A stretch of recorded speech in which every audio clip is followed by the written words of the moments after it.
A Rússia, antes da Revolução, era um movimento chamado czarismo, porque a Rússia era governada por czar, uma palavra romana César, em referência aos reis que governavam a Rússia.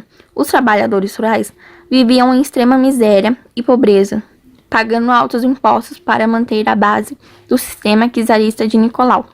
A Rússia era um país pouquíssimo desenvolvido em relação a ferrovias, transportes, indústria. A Rússia era um país agrário, que se sustentava pela produção de grãos. Esse regime czarista era um regime altamente autoritário. Eles governavam sem uma constituição, não tinha lei na Rússia. Eles governavam da forma que eles queriam. Com o czarismo, a Rússia não estava bem, as pessoas passavam muita fome, o país não era desenvolvido, as pessoas não estavam gostando de como o país estava. E um grupo político que se destacou por ser contra o czarismo, Foster, ele tinha ideia pro socialismo, baseava-se nas ideias de Karl Marx. Era chefiado por um cara chamado Lenin. Só que as lideranças do partido acabaram brigando e se separando, e Foster se dividiu em dois partidos, que são os bolcheviques e os mencheviques. Os bolcheviques, que são os mais importantes, liderados por Lenin, e os mencheviques, que era liderado por Julius. Bolcheviques em russo significa maioria, mencheviques, que significa minoria. Em 1905, a Rússia se envolveu numa guerra contra o Japão e perdeu a guerra e morreu milhões de pessoas. A Rússia perde bastante dinheiro, perde terras e a população já era pobre. Trabalhava na agricultura, o Estado não dava comida que a população precisava e quase toda a população estava na guerra. Muitos morreram na guerra, outros estavam voltando.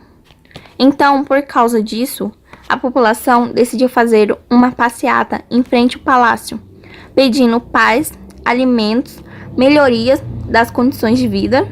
Essa passeata acabou se transformando em uma chacina, porque czar mandou o exército atirar contra os manifestantes.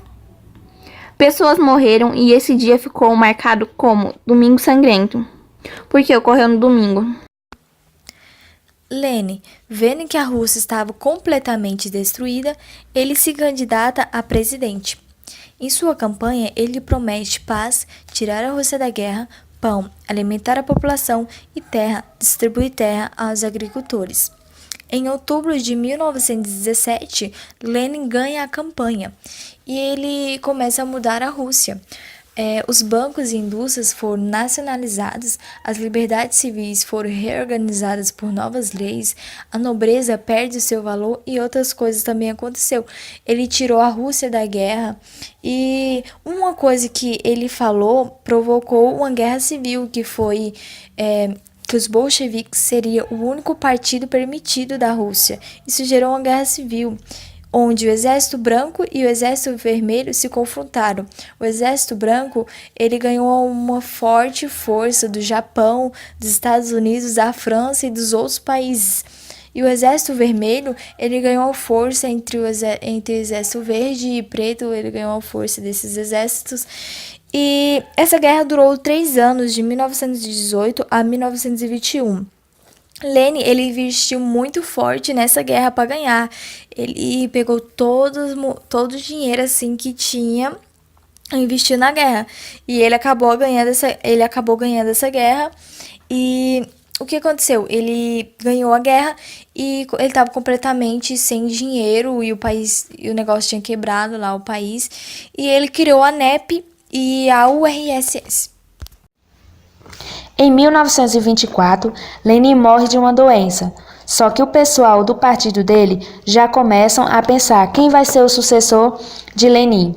Os dois principais candidatos sucessor a Lenin eram Stalin e Trotsky, porque eles eram candidatos. Primeiramente, Trotsky estava do lado do Lenin desde 1917. Ele estava presente na queda do czarismo. Ele também ajudou a invadir o palácio. Já o Stalin começou como militares do partido. Ele foi crescendo, virou secretário-geral. Virou cada vez mais uma pessoa mais importante. e o pessoal gostava muito dele. Só que o que mais pesava para os dois lados era que os dois acreditavam que era importante crescer a Rússia, tanto mandar a Revolução Rússia para outros lugares, fazer com que os outros países fossem socialistas, como a Rússia. Mas por Trotsky era mais importante passar a revolução para outros países, internacionalizar a Revolução Russa do que desenvolveu a Rússia. Já o Stalin acreditava que antes de mandar a revolução para outro país, era mais importante tornar o país mais forte, dos mencheviques. Há muito tempo atrás, ele já tinha discordado do Lenin em várias ocasiões.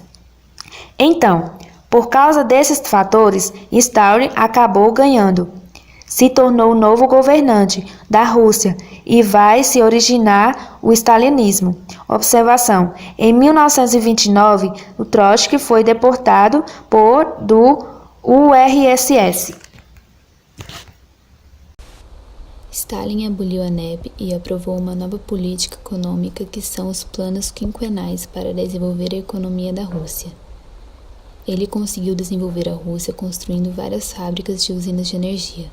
Não só construiu a industrialização, mas fez muitas obras públicas, aumentou a educação, trouxe muitos engenheiros para a Rússia e fez com que a ciência se desenvolvesse muito.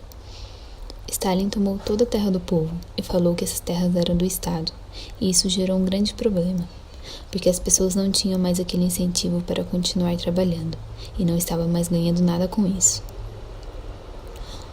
O que o Estado fazia com a produção que eles tomavam era vender para o exterior, e ganhou muito dinheiro com toda essa industrialização. Stalin faleceu no dia 5 de março de 1953, em decorrência a uma hemorragia cerebral. Seu corpo passou a ser exposto no mesmo salão que se encontra o corpo de Nelly, na Praça Vermelha em Moscou. Obrigado, professor Giovanni, por deixar a gente apresentar o trabalho hoje.